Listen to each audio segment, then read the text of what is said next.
Earlier this year, we said goodbye to the National Association of People with AIDS, the advocacy organization founded in the early 1980s. The truth is, the coalition of people living with HIV had been on life support for some time. Almost immediately, our community started asking, who will be the next national voice of people living with HIV? Good question. You're about to find out. We all have the same condition. It's called life. I'm living mine as a gay man and an addict in recovery who's dealing with aging and being a friend and finding happiness and staying healthy and having fun and enjoying laughter, all while living with HIV for more than 25 years. I'm Mark S. King, and this is my fabulous disease. Hi, it's Mark. Recently, the Federal AIDS Policy Partnership, which is a national coalition of AIDS service organization and advocacy groups, hosted a town hall forum for people with HIV in Washington, D.C. They had hoped to have a discussion about what kinds of advocacy agenda people with HIV wanted. They opened the meeting reading the Denver Principles, a manifesto written by people living with HIV way back in 1983. That was a great start. But the forum didn't really amount to much. It became a series of public service announcements from various organizations about their work without a lot of focus or input from people living with HIV themselves. And hanging over the proceedings was the ghost of NAPWA, the National Association of People with AIDS, which had died a slow and painful death as the result of a small membership roster, charges of financial mismanagement, and bankruptcy. I talked to some of the participants at the forum about the loss of NAPWA and what it means to people with HIV today. For a long time, we've relied on NAPWA to be the voice, the amplification of all voices for people with HIV in all of the work that we did at the federal level. And I acknowledge that that's probably been insufficient for a long time. But because we no longer have the excuse of pretending like that was representative by NAPWA being at the table, it opened the door for us to have a conversation about how we get more individuals and coalitions of people with AIDS plugged into the discussions around federal policy that are going on every week and every day. I don't know that there's any one organization. What I think we need to be doing is looking at ourselves first. I think we're waiting for the organization. We want to pin the label, the leadership label on someone's chest, on someone's desk to say this is the organization we're going to follow. And as you hear, there are some that are kind of jockeying for that role. I mean, we've seen that in the history of this movement.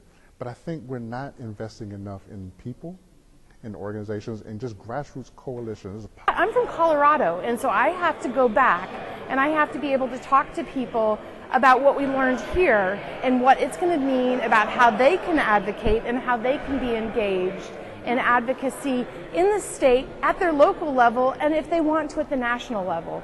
But let me tell you about the most outrageous part of the forum. At some point, Frank Oldham, the former director of NAPWA, came forward with another former NAPWA staffer to present.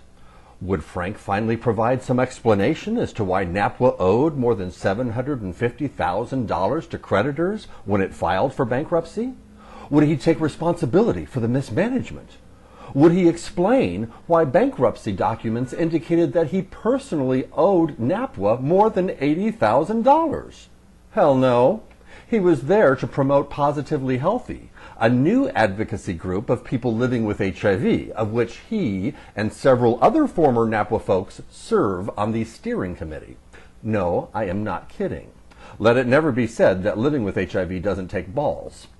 Positively Healthy is described as an arm of Health HIV, a new national AIDS group whose board is just stuffed with pharmaceutical and medical establishment types. But wait, it gets better.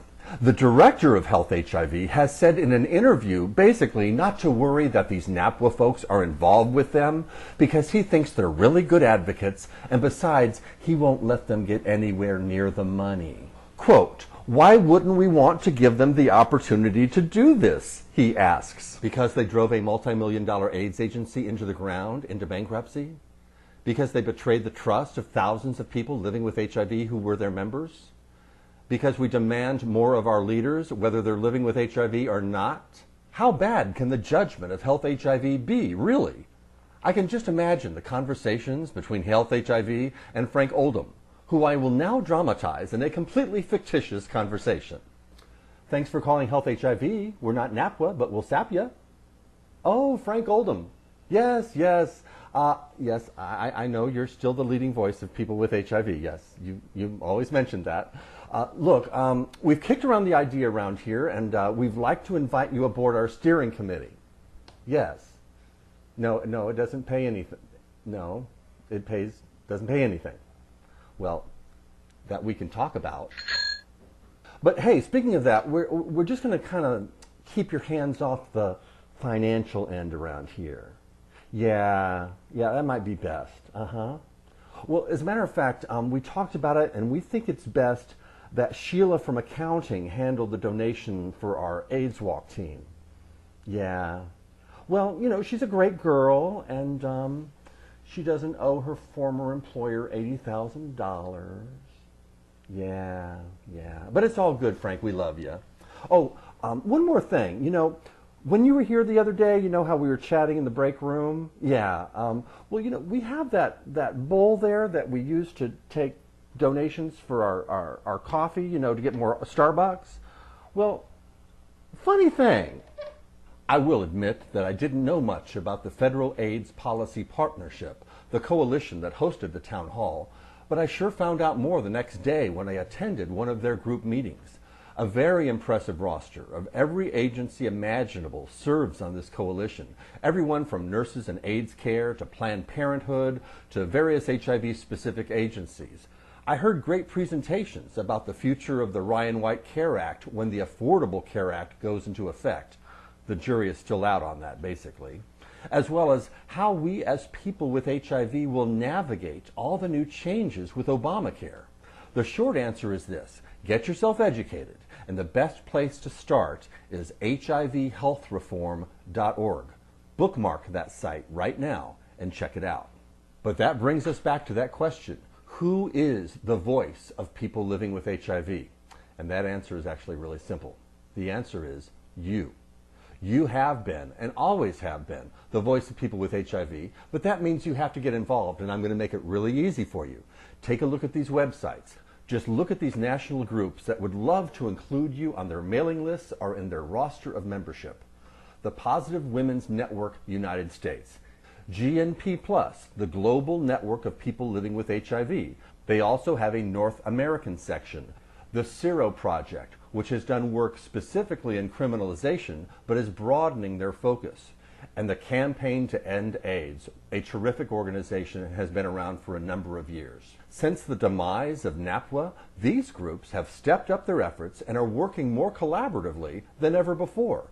As always, thanks for watching, and please be well.